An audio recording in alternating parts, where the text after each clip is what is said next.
mais um capítulo da Lever Talks e hoje a gente está no nosso 9º capítulo, onde a gente trouxe aqui o nosso grande convidado, Fábio Silva, o CFO do Grupo Intel, que atua aí na parte de alocação de máquinas, logística e algumas coisas mais que ele vai contar para a gente. Então, meu amigo, seja bem-vindo e vou deixar você se apresentar. O que você faz como CFO lá? Qual que é a sua formação? Conta pra gente. Bem, primeiramente aí, Alisson, todo o time da Lever Pro aí, obrigado aí por ter essa oportunidade de estar aqui hoje. A Intel é um grupo dedicado à locação de veículos, máquinas e pesados, além de ter como braços de negócio a logística e o transporte. É um grupo de mais de 32 anos, com uma pegada muito inovadora, isso muito genuíno desde do fundador, que é o Paulo, até hoje o Luciano, que é o CEO.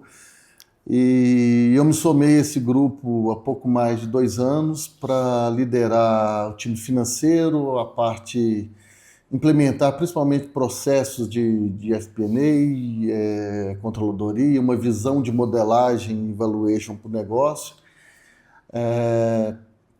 Me formei em administração de empresas na UNA, fiz. A época você sempre precisava formar e já saía ali fazendo um MBA. Logo no início ali, fiz um MBA pela Fundação Getúlio Vargas, na época em Finanças Corporativas. Experimentei outros cursos, como Inteligência Artificial, um curso de tiro curto ali do MIT, um online bem interessante. E recentemente acabei fazendo o STC da Dom Cabral, que é um curso fantástico. Acho que todo mundo que almeja a posição de C-Level ou que já está tem que fazer, em parceria com a Kellogg e a Dom Cabral. Assim, indico, recomendo, Assina sensacional. embaixo. Assina embaixo. Que bacana, Fábio. Meu amigo, então, assim, é bom a gente até contar aqui que o nosso público aqui é um público que são pessoas, né, temos vários CFOs, temos controllers, mas a gente também tem muita gente que está começando a carreira e que são pessoas que vão se inspirar em você e na sua história de vida. Então a gente começa muito perguntando como que você começou a sua carreira e como que foi essa história até chegar ao dia que você se tornou CFO. A gente já sabe que são quase 30 anos, ou chegou nos 30 anos já de experiência. Então conta pra gente como é que foi essa história. Bem, são quase 30 anos, acaba que é muita história, né? E a responsabilidade grande também vinha aqui depois do Ricardo Salera, que é um cara que eu conheço assim do mercado, é um cara que eu admiro muito. E eu acho que assim, para quem quer chegar nessa posição, você sempre tem que ter modelos, referências a quem que você olha e fala, olha, esse cara, eu quero ser um pouco parecido com esse cara. Então, assim, Salera é um desses caras que eu Que sempre legal. tive como, sempre acompanhei ali, e poderia citar muitos outros. Eu tive 2 grandes líderes, principalmente na minha passagem pela Fiat, hoje Stellantis. Um deles, o Pablo Dissi, que foi o primeiro CFO que me liderou na Fiat. Ele junto com o Osias Galantini, que eu era meio área de compras e meio finance, e são 2 grandes caras que sempre foram uma grande referência para mim. E por que eu estou falando isso? Porque eu acho que isso te influencia muito, e a minha bagagem muito, comecei lá atrás como analista administrativo na Geosol. Isso lá no início dos anos 2000, a Geosol já era uma empresa de ponta, já era uma referência, era a grande referência em sondagem para prospecção mineral. E eu fui atuar numa área que tinha que ter um viés financeiro, mas era a área operacional, era o coração da empresa, que era a divisão de sondagem. Era onde se alocava pessoas, recursos, verbas financeiras, o tempo do projeto. Não tínhamos as ferramentas todas que tem hoje, mas já tinha um conceito. Isso moldou minha carreira no sentido de sempre olhar por negócio. está em finance, está em finanças, mas sempre olhando De negócio. com a visão de negócio, uma visão sistêmica ali. E nessa época você já tinha a mentalidade, eu vou ser o melhor, eu vou ser o CFO, eu vou trabalhar pra caramba e eu vou crescer. Como é que era a sua mentalidade nessa época?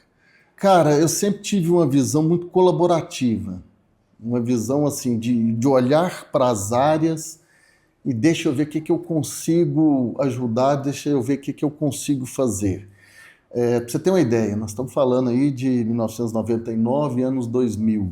Aquela época, para você montar um orçamento, era algo que você começava no final de julho, você ia assim com muito suor e muita dor até meados de dezembro, e você tinha a convicção que você entregou algo que era quase imutável. Era outros tempos. Não tinha a mesma velocidade Não de tinha velocidade de ferramenta. mudança de ferramenta. Então, assim, era algo que parece tinha que ser, para você montar um orçamento, tinha que ser dolorido, cara. Você tinha que sofrer. E era um time extenso para montar o orçamento com você? Ou não? Era Não, você que tinha não, que era, deitar e era virar poucas pessoas. Eu tinha um gerente que liderava, eu, um outro analista, e esse gerente, ele transitava entre dois, três diretores. Um diretor operacional, um financeiro, e da parte de manutenção e CAPEX ali, que era o cara de suprimentos. Então, assim, era uma época muito diferente, mas, sim, serviu para mim como um modelo. Cara, para eu crescer, eu tenho que apoiar o negócio precisa ir junto. Hoje isso é muito claro. Hoje a gente fala muito a função do CFO hoje é ser um arquiteto de valor, é olhar para... Isso hoje tá muito intrínseco. Quando eu comecei minha carreira, isso não era tão... Até porque você tinha outras linhas dentro de finanças. Você tinha uma linha que finanças era a área fim de uma companhia, e hoje é muito claro que você está no meio, você está no coração da operação. Então, Com assim, certeza. inevitavelmente hoje a pessoa precisa olhar para o negócio, olhar por business, entender de que forma que você agrega valor. O meu exemplo hoje no Grupo Intel, a gente tem como valor nosso, como princípio do nosso propósito, reduzir tempos logísticos, seja na logística, seja na locação. Então isso tem que estar intrínseco nas metas do meu time. E eu digo, muito legal isso que você falou agora, que a gente tem que olhar para o negócio. E óbvio que a parte financeira, até nas décadas passadas, elas estavam muito focadas em técnica, né? E muita gente estava focada em planilha e naquele negócio. E posso falar uma coisa interessante? Por também já ter uma formação também de finanças, eu olho para a planilha e eu olho para o negócio ao mesmo tempo. E eu penso, o que eu posso fazer a mais? Então as duas coisas são muito conectadas. Como que o seu CEO vai pensando numa nova estratégia, num novo produto, numa nova unidade de negócio, se ele não sabe se é viável, se ele não sabe qual que é o melhor modelo financeiro para fazer aquele tipo de coisa? E hoje o CFO dos dias atuais, ele também tem que se mover para falar assim, por que a gente não faz isso, aquilo, Hoje, assim, para o melhor desempenho? que eu tenho, eu passo isso para o meu time, eu sempre entendo que é a melhor prática a ser feita. O CFO hoje ele tem que ter essa visão pro-business, ele tem que fomentar as decisões de crescimento ali da empresa. E aí, citando um outro cara que eu gosto muito, que é o Júlio Damião, que ele tem uma frase que é muito forte. A gente tem que entender o tamanho da nossa empresa, o tamanho ideal. E como que eu faço isso?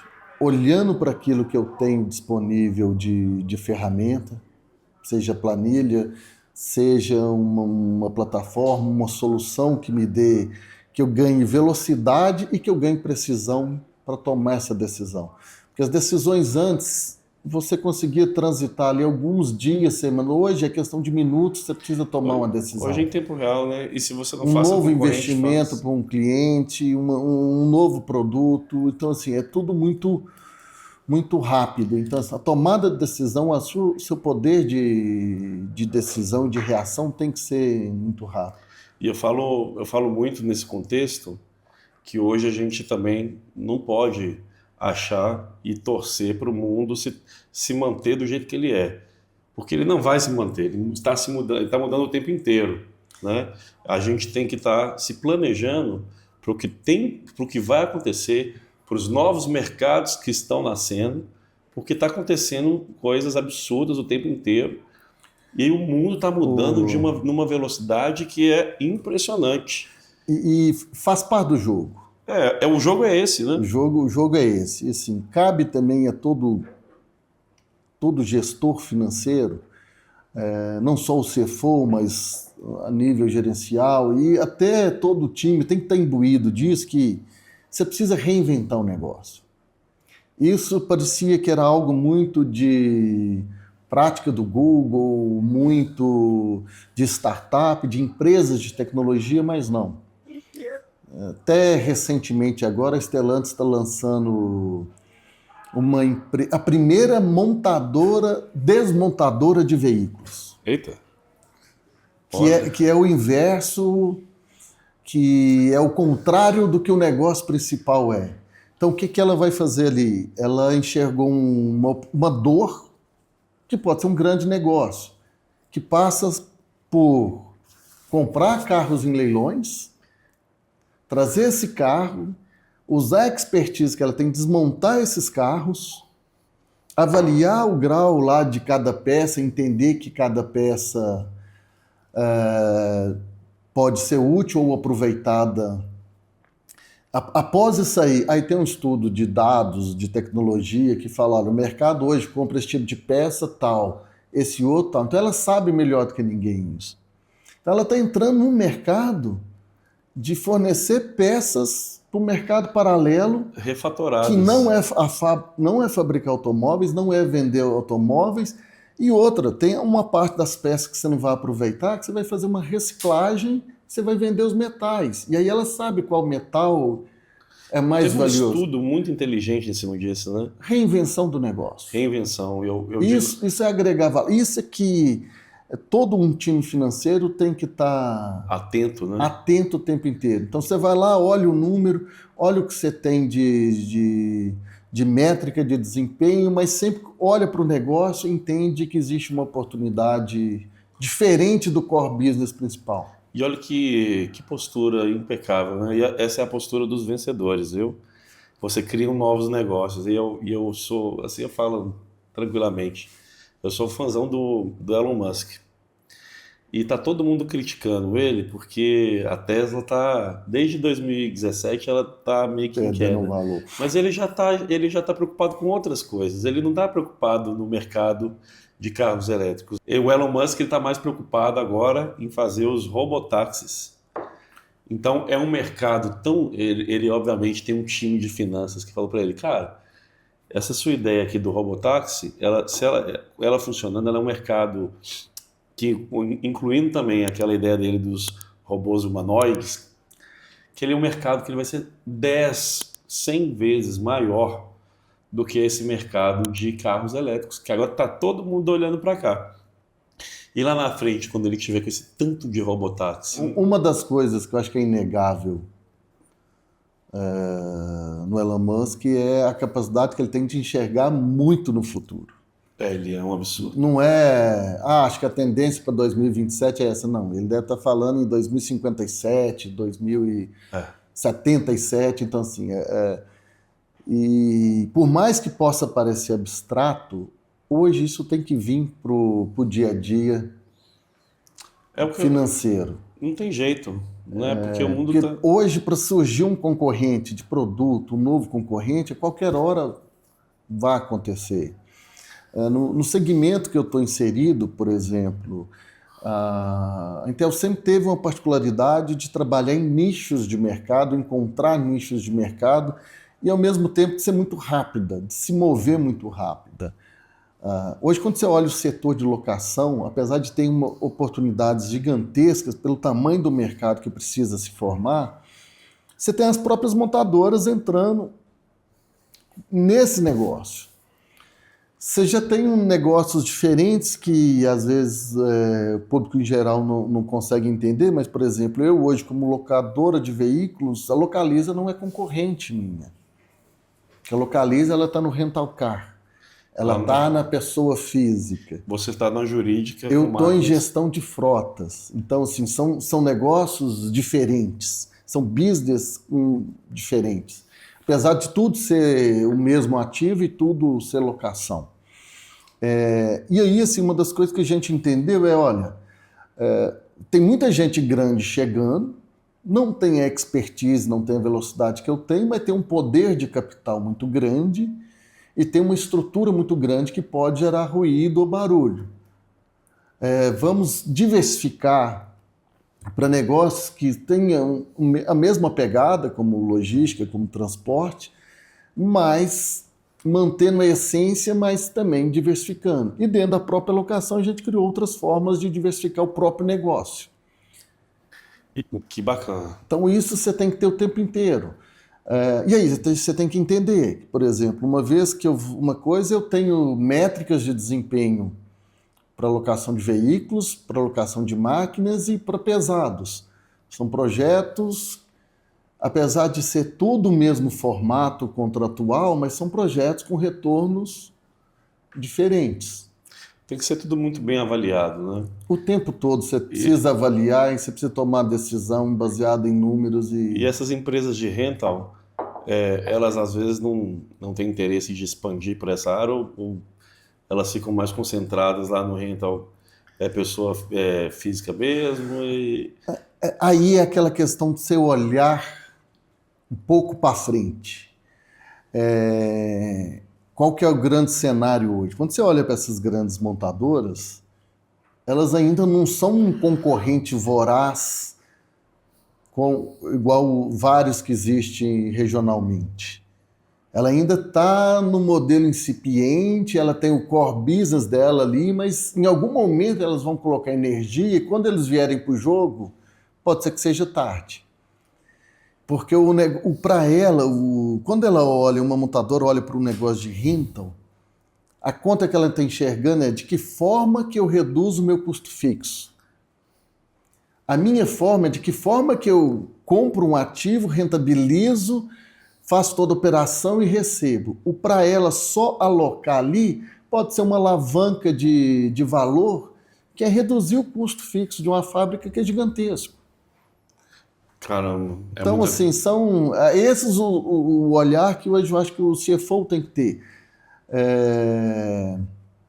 O tempo inteiro ele tem que estar olhando por isso a visão de negócio eu acho que é essencial.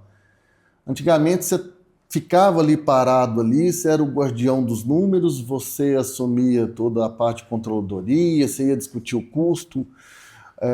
Muitas das vezes hoje você tem que entender se alguma redução de custo ela traz mais valor para você propriamente dito, ou se isso impede que alguma alavanca de valor sua do negócio ou da operação.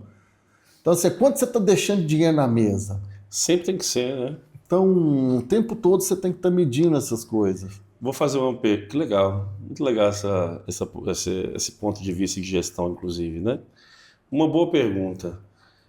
Acho que eu não fiz essa pergunta ainda, mas eu acho legal.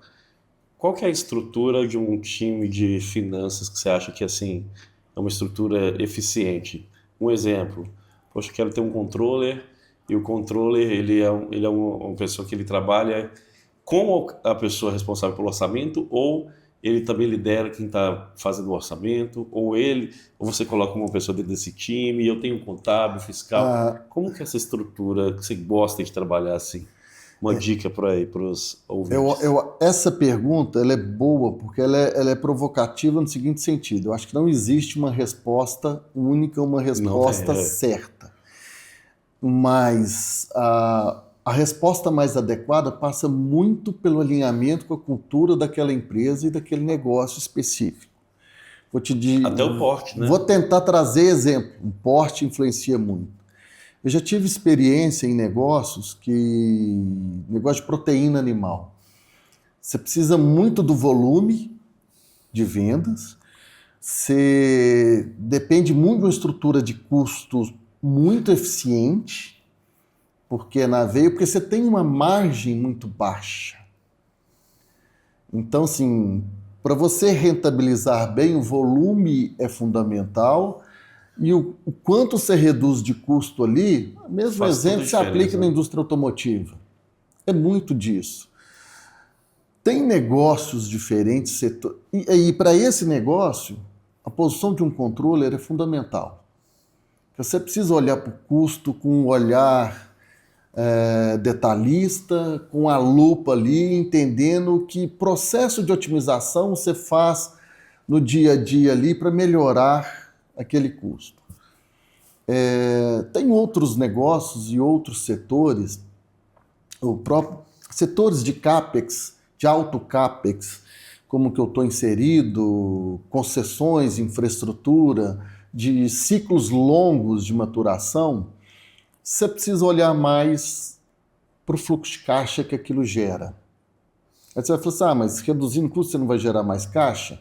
Sim, mas o que você vai ter como métrica principal, talvez lá no primeiro exemplo, eu vou usar um EVA, que eu vou ter ali no dia a dia, falo, olha, estou gerando mais valor econômico do que o custo de capital que eu tenho.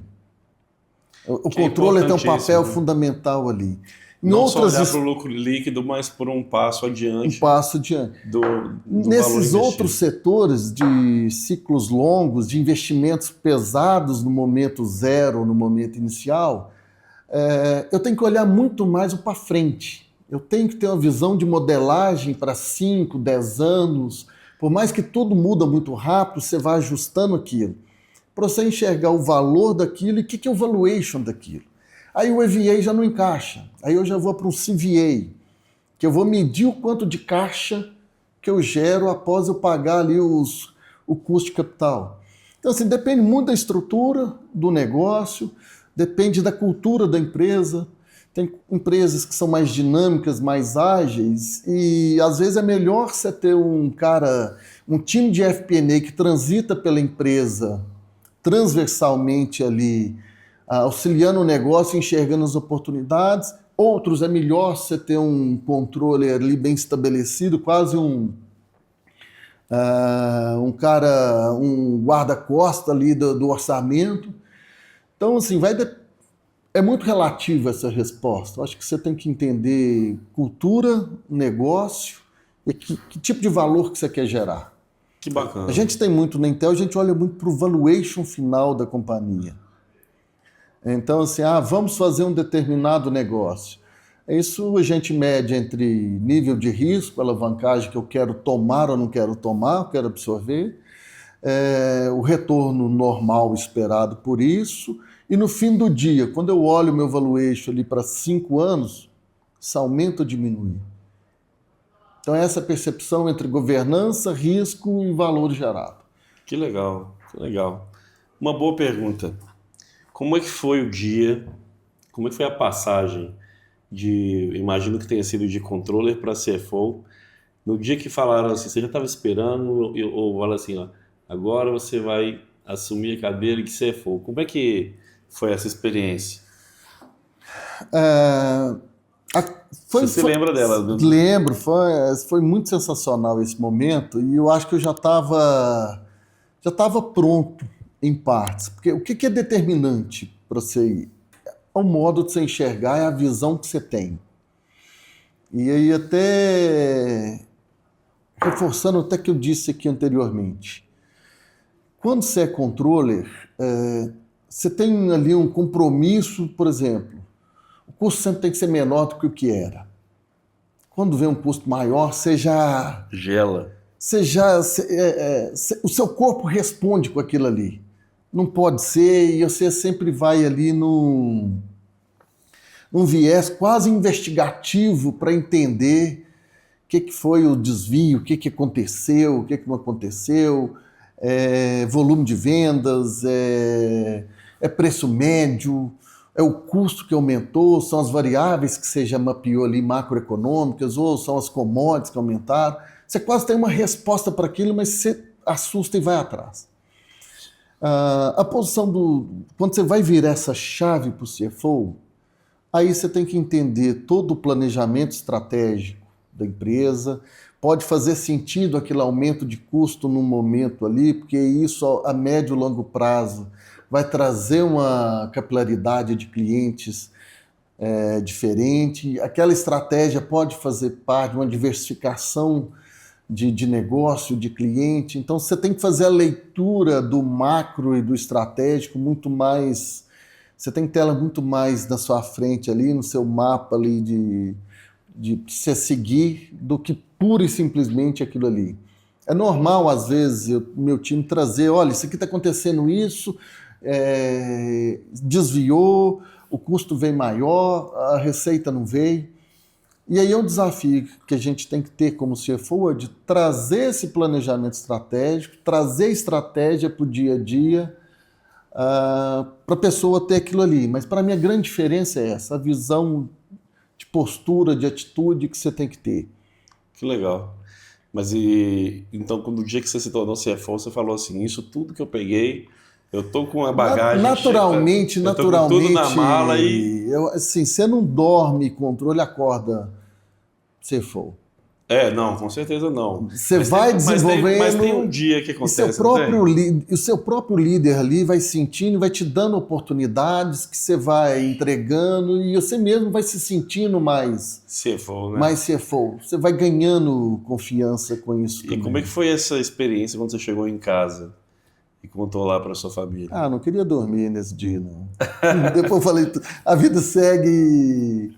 Foi sensacional, como eu disse. Foi de olhar para trás e entender que lá atrás, quando eu comecei, lá na Geosol, foi minha primeira passagem assim, administrativa. Passa um filme, né, da nossa vida. É um filme que vai passando e você vai falar, cara, valeu a pena tudo isso. Você subir cargo por cargo. Então eu comecei lá com análise administrativa para depois ir para finance, para depois supervisão, coordenação, gerência, vários negócios, vários setores diferentes. Aí você vai rememorando e fala, cara, valeu a pena. Poxa, então, que legal, tá vendo? Isso é um exemplo também do tipo de pessoa que está focada em crescer também.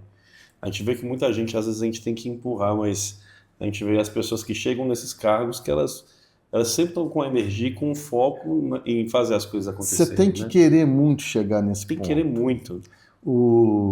Até citando aqui o seu episódio anterior, o Salera trouxe aqui a questão da importância do conhecimento técnico. Fala um pouquinho da bagagem dele, que passou pela auditoria, começou lá atrás, e assim, isso vai formando o profissional que você vai ser. E lá atrás a gente tinha muito isso dos passos. Hoje o pessoal tá um pouco mais urgente para chegar nesse momento. Nossa. Mas uma coisa não mudou. Você precisa ter a bagagem técnica.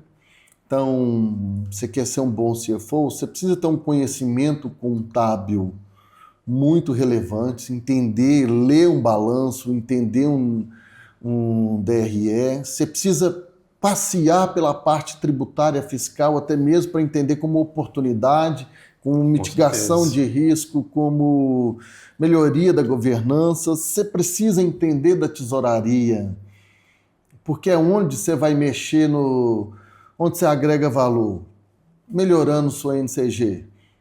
É onde você traz o valor mais rápido, que você mexe na operação, você não precisa conquistar um cliente novo, você precisa ajustar ali a sua operação, muitas vezes é uma oportunidade que está. Então você precisa entender como que você transita ali. Você precisa falar bem no mercado, aí você vai desenvolvendo outras habilidades. Uma evolução contínua, não para. É uma evolução contínua. Talvez o mais atual hoje é o lifelong learning, que é a vida inteira você tem que continuar aprendendo e evoluindo. E engraçado, né? Você chegou aqui pra gente hoje e me perguntou, pô, você tá há quanto tempo fazendo isso daqui? E eu tive uma consultoria antes de fundar a Leverpro. E eu passava de um pro outro. Uma hora eu falei assim, eu vou fazer agora coisa que escala. Eu vou largar essa consultoria. E todo mundo falou comigo, cara, você é muito louco. Você tá num caminho super bacana, mas eu acho que as minhas oportunidades foram um pouco diferentes, assim. Eu não consegui entrar de cara numa corporação que eu admirava e falava, nossa, agora eu vou entendeu? Então eu tive que me virar com os limões que eu tinha ali para fazer uma limonada, entendeu? Mas foi muito interessante porque não teve nenhum dia, desde o dia que eu comecei a trabalhar, que agora já vai fazer uns 20 e poucos anos, não teve nenhum dia que eu não estava com o mindset de me tornar uma pessoa melhor no outro dia. e de aprender e de evoluir. Aí agora eu já estou com um tanto de pós e MBA também. Mas eu via pessoas como você e falava assim, poxa, que legal os caras. Olha onde é que ele chegou ali. Será que um dia eu vou conseguir fazer alguma coisa? E um, eu vi o pessoal falando assim, nossa, tô fazendo o MBA da Dom Cabral, tô fazendo não sei o que do não sei onde. Falei, gente, eu nunca vou ter dinheiro. Nossa, será que eu vou ter dinheiro um dia para pagar um negócio desse? Cara, eu sempre tive esse desejo, sempre tive essa visão, mas nunca deixei, De por mais que acreditar, né? naquele momento ali não tinha condições. É engraçado porque eu ia lá, olhava o material, namorava o material daquele curso, falava, não tem condição, não vai dar. Dava uma sensação de, pô, não deu agora. Mas sempre quis, e você precisa ter sempre essa vontade de querer aprender, de Totalmente. querer coisas novas. Hoje você tem aí, com o advento aí da IA, que hoje é uma Sim. ferramenta operacional, com a quantidade de ferramentas que a gente tem, o nível de demanda também aumenta. Então você precisa estar aprendendo, desenvolvendo. Então, assim, não dá para parar Não, de. não dá. E aí eu te pergunto, bom assunto aqui, que a gente sempre entra nele. Não tem como a gente não falar de IA nos dias atuais. Eu já dei Não. algumas palestras aí também sobre IA, e eu gosto de perguntar para o CFO o seguinte: como que você enxerga que será a evolução das finanças com esse tanto de IA? Você acha que vai ter muita gente que vai ser obsoleta, que o trabalho operacional vai acabar? Como que você acha que vai ser Cara, essa evolução digital, tecnológica? é inevitável. Mas o que eu penso disso e o que eu tive a oportunidade de vivenciar agora recentemente nos Estados Unidos, lá em Chicago, na Kellogg e aqui na Dom Cabral também. Vou até citar algumas pessoas aqui que são grandes referências para quem estiver assistindo, poder Já anotar lá, pesquisar e pesquisar. anotar. Mas o que eu vejo da IA e que isso ficou lá nessa experiência, eu tive a oportunidade de visitar a AWS, a IBM, o escritório da Falcone em Chicago, muito focado em eficiência operacional, e também a sede da CNH, da Case New Holland, lá nos Estados Unidos. E essa experiência, o que ela me mostrou claramente? IA hoje, primeira coisa, a conta precisa se pagar. Você precisa ter um ROI. Precisa. Ela precisa gerar uma nova receita ou uma redução de custo. Primeira coisa é isso. A gente ainda está muito no momento Só de gastar. empolgação. Todo mundo quer fazer alguma coisa. E muitas vezes o que você precisa fazer é você precisa gerar algum valor para o seu cliente. A maioria das vezes você quer fazer para você. Então é um processo que vai melhorar a minha tesouraria, eu vou conseguir emitir um boleto mais rápido, o cliente vai receber lá, mas para o meu cliente talvez aquilo não gere um valor. Gera para mim como processo interno. Então você tem que fazer essa leitura também. Então, assim, o professor Hugo Tadeu da Dom Cabral, ele fala muito isso. Ele é uma grande referência em inovação e IA. Ele sempre traz muito esse ponto de o ROI precisa se pagar. E eu acho que a IA vai facilitar muitos processos. E aí, lá em Kellogg, tivemos com o vice-presidente da IBM, um indiano sensacional, e aí o cara trazia uma questão que é muito latente para a gente.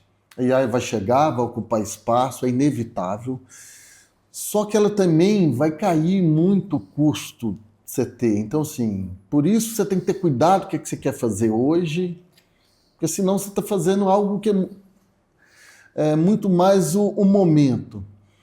E aí, assim, o que eu trago? Eu acho que assim, 70% das coisas que a gente faz hoje, muito operacional, vamos pensar aqui num plano, num orçamento, num project finance. Você precisa testar alguns cenários. Você precisa ter um volume de dados. Você vai pensar aí num investimento para 5, 10 anos para se pagar, para se maturar. Você vai olhar a parte de macroeconomia, você vai olhar a parte de demografia, você vai tentar estimar o PIB, você vai tentar chegar em informações ali que hoje a IA vai fazer para você com extrema facilidade. Ela já testou isso em milhares de modelos mundo afora para vários negócios. Você vai ter esses modelos disponíveis para você acessar. Só que tem aquele outro 30%, que é muita visão do analista, que é muita visão do cara que conhece a operação, que conhece o negócio, que entende o cliente. Então, assim, esse cara vai ficar muito mais valorizado. Esse cara vai ser muito mais raro, esse cara vai ser muito mais difícil de se encontrar. Porém, aquele outro 70%, ele vai deixar, eu nem uso a palavra obsoleta, mas aquilo que era difícil e oneroso de você construir, vai estar disponível a todo momento. Concordo totalmente. E aí, uma coisa que a gente tem que lembrar quando a gente fala de IA. E aí o Júlio Damião, que me sempre traz isso, eu anoto e sempre guardo essa frase comigo também. Você não faz negócios, empresas não fazem negócio com empresas. Pessoas fazem negócio com pessoas. E aí você precisa ter as pessoas com foco. E aí eu vou citar um outro cara que eu gosto muito, que é o Ronaldo Ribeiro, que é o CEO da Farmax. O Ronaldo fala o seguinte, e também guardo isso para mim, a gente não cuida das coisas que as pessoas fazem, a gente cuida das pessoas que fazem as coisas. Então, assim, mesmo com o incremento de IA, vai automatizar, vai facilitar, você vai ter muito mais acesso. Vai tirar aí, como eu coloquei, 70% do trabalho operacional. Mas os outros 30% são pessoas. São pessoas mais preparadas, são pessoas mais estruturadas para lidar com esses novos negócios, com essa reinvenção de negócio, tomar decisão rápida. Então, assim, a IA vai ser uma grande alavanca de valor. E, por um lado, vai ter pessoas que vai ter que se dedicar a novos negócios que vão surgir, mais ligados à parte fitness, à parte de cuidar da saúde, de cuidar da longevidade, querendo isso ou não, a gente não vai fazer, né? A IA não vai fazer, você vai ter, eu acho que vai ter uma transição de carreiras aí inevitável. Vai ser brutal. Mas para quem quiser ser protagonista, e aí, quem quiser chegar numa posição de CFO, protagonismo é fundamental. E aí é fazer a leitura disso aí, um olho, como diz no dia a dia, um olho na IA nesse momento. Então, esse é meu pensamento que eu tenho sobre IA. Que legal. E eu falo muito, tá? Aqui na Lever a gente influencia muito a utilização interna, mas também de desenvolver soluções de IA para a própria Lever Pro. A gente está terminando de testar as primeiras aqui agora. Já está funcionando as primeiras aqui, mas a gente tem outros vários projetos aí para frente. Já estou contratando mais gente para trabalhar no produto de IA e não vou parar não, cara. E vou colocar times aqui internos só para automatizar processos internos. Uma empresa que nem a Lever Pro aqui, nós crescemos muito, né? Então, a minha ideia é, será que eu consigo continuar crescendo sem precisar expandir tanto a minha operação? Isso é um pensamento que passa pela minha cabeça todo dia, né? E a grande questão que a gente tem, até no dia a dia das empresas, é se olhar para dentro da organização, uma mesma organização com processos distintos, você precisa tornar aquilo escalável. E aí, quando você olha, a IA é um grande facilitador, onde você hoje tem uma dificuldade hoje de mão de obra qualificada. Então, assim, hoje se você precisava de um determinado processo fabril aí, ou um serviço, você precisava de um número X de pessoas, a IA vai conseguir te potencializar isso para que você se adeque a ter um número menor necessário. Eu acho que vai acontecer isso, principalmente com esses robôs aí. Hoje os robôs humanoides ainda é uma utopia aí, né? Mas, na minha opinião, daqui a 10 anos, você vai ter um na sua casa. Fazendo as suas tarefas lavando louça, qualquer que roupa. seja a tarefa, mas alguma coisa ele vai estar fazendo. Com certeza. Não tenha dúvida disso. Uma pergunta polêmica aqui para você, hein? Vamos lá. É possível, você acha que é possível um profissional de finanças que está começando se tornar um CFO de home office? Cara, não. Eu vou te falar. Pode ser que o tempo passe e alguém não concorde comigo, daqui a alguns anos alguém fala, olha, é possível, mas hoje eu acho que não. Acho que é possível você ter um modelo híbrido, que eu acho que é interessante. A questão do home office, eu acho que ela vai muito de negócio para negócio, de empresa para empresa, De cargo, de de senioridade cargo, para de senioridade? senioridade. Por tudo que eu coloquei aqui, eu gosto de estar próximo da operação, eu gosto de estar próximo do negócio, de entender o negócio. Então eu acho que é difícil você chegar numa posição dessa. Óbvio que a gente vai falar, são gerações novas chegando, são tempos diferentes, por isso que eu falei, até hoje eu acredito que não. Acho que você tem que estar próximo ali, você tem que estar vivenciando aquilo ali, até para você entender as dificuldades, que esse é um grande ponto que um CFO e um time de finanças precisa ter. Você precisa entender as dificuldades que o comercial tem, você precisa entender as dificuldades que a operação tem, as dificuldades que toda organização tem, e você precisa fazer leitura de que é a estratégia, como que a gente vai chegar, e aí você vai apoiar com plano de crescimento, seja estruturação de captação de recursos, seja redução de custos. E você concorda que você também perde assim uma quantidade de conhecimento e Perde, de perde. conhecimento principalmente tácito, que é aquele conhecimento que eu aprendo quando eu estou A sentado gestão do do seu lado. conhecimento tinha muito disso de você É, compartilhar. Eu vim da indústria automotiva, na indústria automotiva, a Toyota faz um trabalho que é muito da cultura japonesa, que é o seguinte: uma pessoa chegava num nível de senioridade, isso podia ser um cara de chão de fábrica, como podia ser um líder.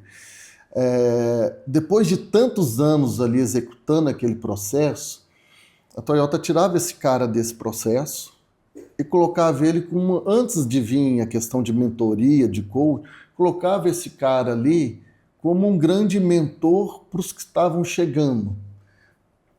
E ele desenvolvia uma habilidade que vem muito da cultura japonesa também, de ensinar aquele processo a intervir na tomada de decisão que aquele cara, aquela pessoa precisava ter.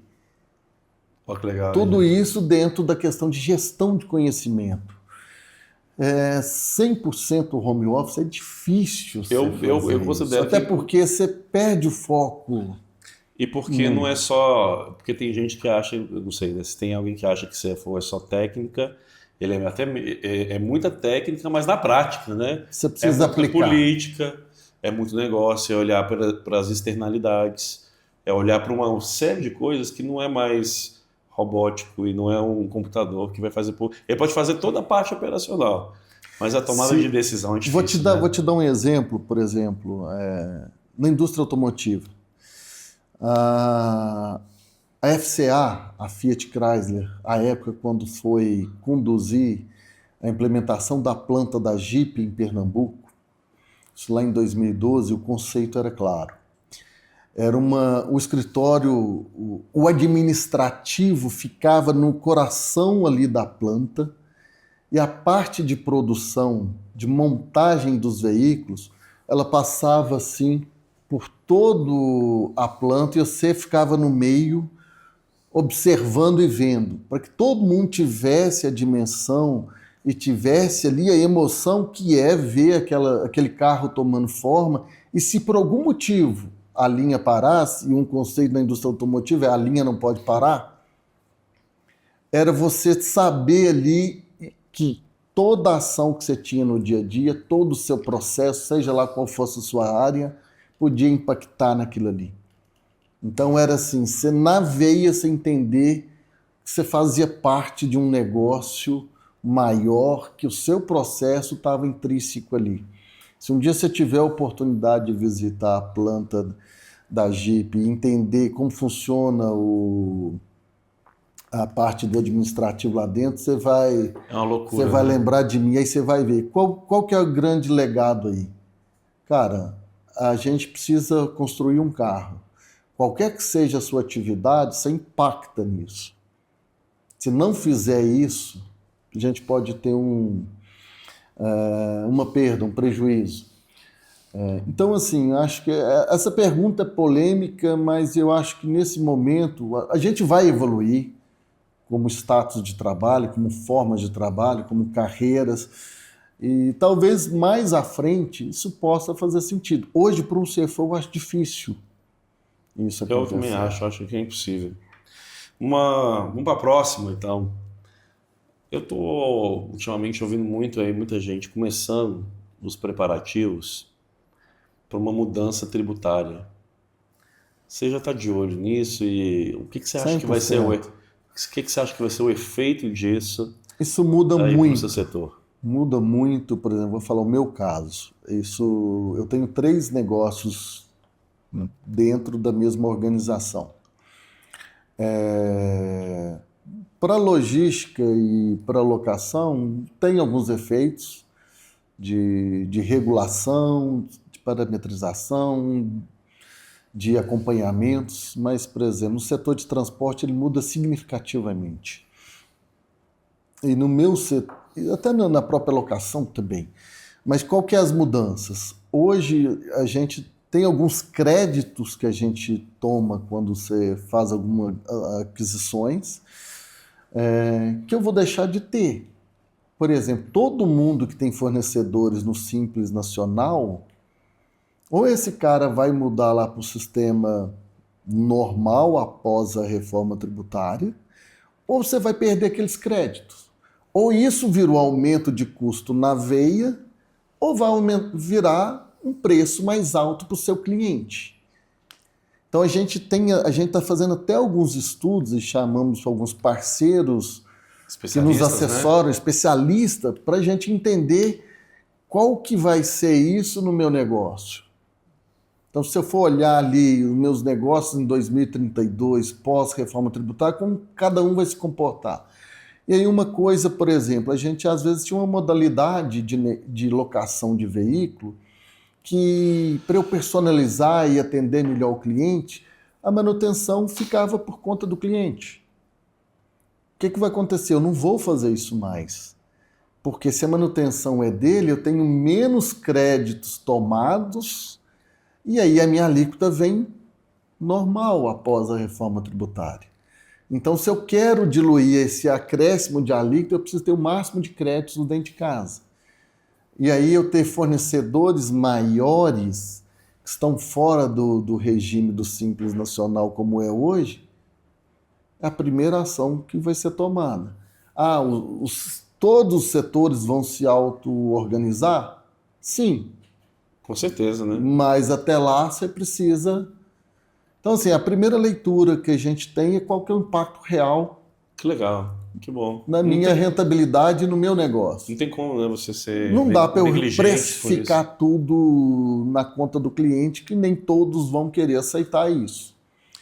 E essa loucura de variáveis externas aí, internacionais, tem alguma coisa que você está de olho que afeta Cara, diretamente afeta no dia a dia. Afeta no dia a dia, Afeta no dia a dia.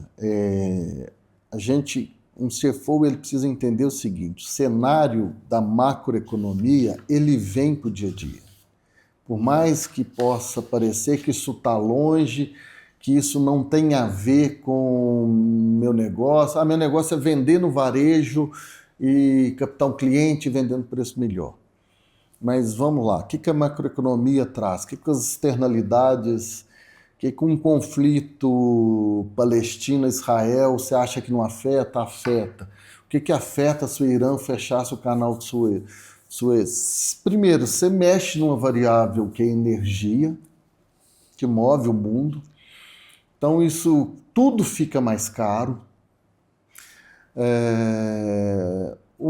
Os atritos que tem, sem entrar em questões políticas, mas a mensagem que traz? O mundo ficou mais caro. Seja as tarifas que os Estados Unidos impôs aos principais parceiros, tudo vai ficar mais caro. Então, se eu importo algum equipamento para produzir, ou se eu importo algum ativo para prestar um serviço, isso vai ficar mais caro. O mundo ficando mais caro e o Brasil, num contexto que está macroeconômico, fiscal. Alguém me perguntou outro dia, mas qual que é o impacto disso? O impacto disso é que se eu não tiver um orçamento fiscal, se eu não tiver um superávit, eu vou ter que emitir mais títulos públicos, vou ter que pagar mais caro, tudo fica mais caro. Por si só, você gera uma inflação, depois você precisa de reajustar a taxa de juros básica e, fim do dia, tudo fica mais caro. Então, tudo isso afeta nas decisões que o Banco Central toma, que o Copom toma, que o Fed toma lá fora. Isso é dinheiro mais caro para você investir, é dinheiro mais caro do seu capital de giro. Então, assim, isso vem para o dia a dia do CFO. Quando chega um cliente para você e fala assim, quero ampliar minha frota com você, ou quero vender, você quer vender mais para aquele cliente, você está falando de aumentar o seu capital necessário ali. Então você está falando de tomar recurso. Aí esse financiamento, esse endividamento pode ser externo ou interno. O externo você vai ali e busca. O interno você vai usar de estoque, você vai usar de todo o capital que você tem disponível ali para alocar para aquele cliente. Então tudo lá fora, em algum momento, chega para você no dia a dia. Mais tempo ou menos tempo, mas reflete no dia a dia. Que bacana. Acho que agora você vê como é que é a visão de um CFO e quantas variáveis que ele tem que estar analisando o tempo inteiro. É uma loucura, né? E eu imagino, e a cobrança do conselho e da diretoria do CEO é um parceiro seu, lógico, Sim. né? Mas é uma cobrança muito intensa, não é? Não, Sempre não tem? Responsabilidade, né? Por deliberação, a sua posição exige muita cobrança e muita responsabilidade ali. Quando eu disse no início, um CFO hoje não é mais um guardião de números, mas é um cara que arquiteta a geração de valor, não só geração de valor, mas mitigação de risco e também aumento de governança. E assim, Alisson, o que é um produto meu hoje do dia a dia, como CFO? Eu preciso relacionar com vários stakeholders, internos e externos. Eu preciso conversar com várias instituições financeiras. Então, à medida que eu passo mais credibilidade, que eu mostro aumento de governança, melhoria dos meus processos internos, isso vira spread. Se ele tem mais confiança em mim, é menor o spread, é menor o risco que ele observa na minha organização. Isso volta no dia a dia como um custo menor de endividamento, como oportunidade de viabilizar outros negócios, com oportunidade de crescimento. Então, assim, essa responsabilidade que essa cadeira carrega é justamente isso. Você tem que conversar com crescimento, manter rentabilidade, liquidez, que é a palavra do momento, e mitigar risco e aumentar a governança. Muito bom, que legal. Isso vai lá no orçamento. Define exatamente a parte de estratégia da empresa. De estratégia, de plano orçamentário. O que é um plano orçamentário de sucesso? Você precisa ter uma regra clara, você precisa ter transparência, e acima de tudo, mais do que você entender os desvios, você precisa patrocinar. Vale para a transformação digital a mesma coisa. Você precisa ter lideranças que patrocinem, que banquem esses incrementos, essas políticas. Que bacana. Vamos lá, Fábio, para a gente já estar chegando quase no final, tem 2 perguntas que eu gosto de fazer no final. Primeira coisa, como que você conseguiu se organizar entre a vida profissional e pessoal com a família, nessa loucura que é ser um CFO? Como foi o apoio aí da sua família em relação a isso? Cara, a gente comentou isso aqui antes, nada na vida é fácil, nada na vida é tão simples. É sempre fruto de muita dedicação, de muito suor, muitas vezes tem alguns sacrifícios que você precisa fazer, inevitavelmente isso vai acontecer com todo mundo, mas você precisa definir o que são as prioridades, o que são as alavancas, que você precisa percorrer ali. A gente falou aqui também, é inevitável você não passar por uma trilha de conhecimento que você precisa galgar e estar sempre antenado a novos pontos que surgem. Tudo isso exige tempo, dedicação, esforço. Você precisa ter o apoio de todos ao seu lado. Então, muitas das vezes, você precisa ter o apoio da família, você precisa ter o apoio do seu time. Como eu coloquei, eu acabei de vir de uma experiência muito fantástica fora do país. E precisei muito do meu time, das pessoas que me apoiavam ali para suportar esse momento. Então, assim, faz parte do estilo de liderança, do meu estilo de liderança, de dar autonomia, de conceder espaço, mas faz parte também desse meu time me apoiar e com muita accountability, abraçar isso como uma oportunidade e também de me suportar. Então agradeço muito as pessoas com quem eu sempre trabalhei, pares, aos meus pares atuais hoje no meu time, meu próprio CEO, Luciano, cara que sempre suportou, apoiou nisso, então faz parte de todo esse ecossistema funcionar. Tem algumas coisas que são... Hoje eu privilegio mais alguns pontos pessoais. Hoje tem jogo do Galo, tem que assistir o jogo do Galo, não tem como não, tem que sair daqui correndo para assistir o Galo, porque isso faz parte da minha vida, faz parte do meu estilo de liderança, faz parte da minha trajetória. Já marquei com os amigos de ver o jogo do Galo hoje, não tem como faltar. Então, Eu ia até perguntar, na próxima pergunta, qual que é o seu maior hobby, assim? Mas com certeza o Galo é um deles, né? Olha, teve um cara que teve uma passagem marcante na minha vida, foi um cara que foi meu par e foi meu líder, e é um desses grandes modelos, como a gente conversou, na minha passagem lá de Fiat. Ele tinha uma frase que era fenomenal, que era o Vandermaut, ele falava o seguinte: o Galo é lindo. Então, assim, isso faz parte do meu dia a dia, dos meus hobbies ali. Gosto muito de esportes, gosto de todos os esportes, gosto de acompanhar a Fórmula 1, vôlei, gosto de acompanhar futebol, gosto dos esportes americanos. Então, assim, e aí é um hobby meu, por exemplo, eu gosto muito do futebol americano. E eu aprendi a gostar, que é um esporte fenomenal, um esporte fantástico, te ensina muito estratégia, diferente do que você vê no primeiro momento, que é um jogo muito físico, muita pancada. Não, o tempo inteiro é uma estratégia. E aí, assim, quando você aprende a gostar do futebol americano, quando você pega o camisa 10, que é um quarterback, ele tem um playbook ali que são mais de 150 jogadas possíveis. E o cara vai ali para uma linha de screen ali, para uma jogada ali, alguém chama a jogada número 117. Ele tem que saber. Então, tecnicamente, o cara tem que ter uma preparação, o mental que ele precisa.